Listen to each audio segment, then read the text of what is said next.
अगर इतना समझ में आता इन लोगों को तो मैं समझता हूं ये बात ही नहीं होती। जब आप किसी की फोटो दिखाते हैं तो दूसरी फोटो भी देखने को तैयार रहिए।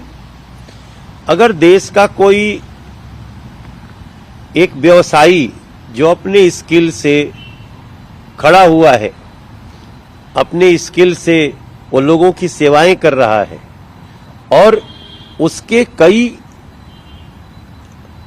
उसके स्टेप से भारत का नाम हो रहा है। अगर भारत का कोई व्यवसायी इजराइल का एयरपोर्ट बना रहा हो, भारत का कोई व्यवसायी श्रीलंका में काम कर रहा हो, चाइना जहां काम कर रहा है उसको चीन ले रहा हो, तो भारत का व्यवसायी कोसने लायक है कि सम्मान करने लायक है। और जहां तक रही बात, ये बार बार बोलते हैं कि भारत के प्रधानमंत्री ने दूसरे देश को बोल दिया इनको काम दो। तो प्रधानमंत्री ने तो कहा ना सदन में कि आप दो बातें बोलते हो, कौन सा सत्य समझा जाए ये बताओ। एक तरफ तो बोलते हो भारत की कोई सुनता ही नहीं है और दूसरी तरफ बोलते हो भारत जो कहता है वही लोग करते हैं। तो इसमें सत्य क्या है, पहले तो ये बता दो। तो ये सब राहुल गांधी को लीडर बनाने के लिए रोज रोज जो नए इवेंट आते हैं, 100 दिन वो चलते हैं सड़कों पे और 2 दिन में अपनी करनी से धूल के एकदम नील टिनोपाल से साफ हो जाते हैं।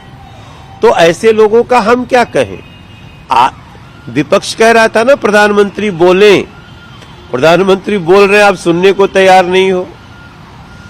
तो इसलिए सुनने को नहीं तैयार हो कि कई सारे पाप आपके हैं जिसको आप समझते हो उजागर हो जाएगा, इसलिए आप प्रधानमंत्री जी को बोलने नहीं देते। मेरा मानना है भारत का बहुत सौभाग्य है, नरेंद्र मोदी जैसा एक व्यक्ति जो गरीबों का ध्यान रख रहा है, मध्यम वर्गीय लोगों के लिए नीतियां बना रहा है, गरीबों के लिए नीतियां, महिलाओं के लिए, युवाओं के लिए, पीड़ितों के लिए, दलित समाज के लिए एक समान दृष्टि से और देश के ईमानदारी से काम करने वाले लोगों के इनकम टैक्स में इतनी बड़ी बड़ी छूट दे रहे हैं, सुरक्षा दे रहे हैं, सम्मान बढ़ रहा है। ये उनको अच्छा नहीं लगेगा जिनके मन में भारत के प्रति सम्मान नहीं है। कांग्रेस क्वार्टर के सामने उन्होंने प्रदर्शन किया है अडानी को लेकर, वो भी सवाल कर रहे हैं। भाई, आम आदमी पार्टी लीकर घोटाला में जेल जाने के कगार पे है। आम आदमी पार्टी का मुखिया 100 करोड़ रुपया वो फेस टाइम वीडियो करके लेते हुए उसका नाम आया है। ये लोगों के फोन टेपिंग करने में अभी जेल जाएंगे। तो ये फीडबैक यूनिट बना करके जो पाप कर रहे हैं, जिस तरह से देश की गोपनीय डेटा को शेयर कर रहे हैं किसी न किसी को, वो लोग अपने पाप को छुपाने के लिए कुछ तो करेंगे।